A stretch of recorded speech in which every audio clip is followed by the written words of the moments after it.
ফিরছেন পারভেজ হোসেন ইমন, থাকবেন বাংলাদেশের একাদশে। অপরদিকে বোলিং আক্রমণেও সুযোগ পেয়েছেন নয়া দুই ক্রিকেটার। স্পিন আক্রমণেও নাসুম মাহিদির মাঝে থাকবে সুযোগ পাওয়ার লড়াই। সব মিলিয়ে নিউজিল্যান্ডের বিপক্ষে শুরুর টি-20-তে কেমন একাদশ নিয়ে মাঠে নামতে পারে বাংলাদেশ, তা নিয়ে থাকছে প্রতিবেদন। ওডিআই সিরিজ জয়, এবার ক্রিকেটের শর্টার ফরম্যাটের লড়াইয়ে মাঠে নামছে বাংলাদেশ। যে লড়াইয়ে এবার কিউইদের বিপক্ষে মাঠে নামবে বাংলাদেশ দল।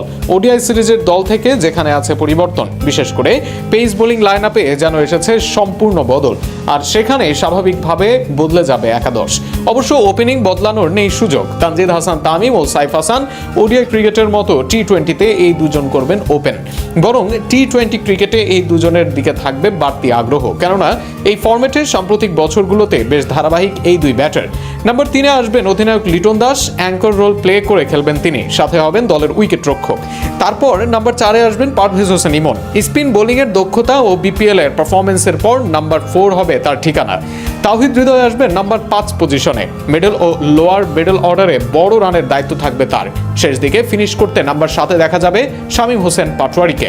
স্পিন আক্রমণে থাকবেন শাখ মাহদি হাসান ও রিশাদ হোসেন, তারা থাকবেন এর পরের অবস্থানগুলোতে। নাম্বার 7-এ দেখা যাবে শাখ মাহদিকে, 8-এ আসবেন রিশাদ। যদিও নাসুম আছেন দলে, তবে এই দুজনই একাদশের জন্য থাকবেন এগিয়ে।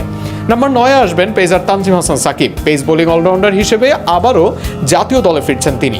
ইনজুরি কাটিয়ে এই পেসারের ফেরার প্রত্যাশায় সবাই। নাম্বার 10-এ অভিষেক হতে পারে রিপন মন্ডলের। ডেথ ওভারে বোলিং স্কিল অভিষেকের দৌড়ে এগিয়ে রাখবে তাকে। এছাড়া তার বলের গতি ও লাইন লেন্থ প্রতিপক্ষকে ফেলতে পারে বিপদে।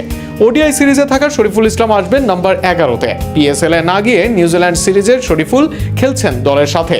বাহাতি পেসার হিসেবে ভেরিয়েশনে তিনি নিয়মিতই থাকবেন একাদশে।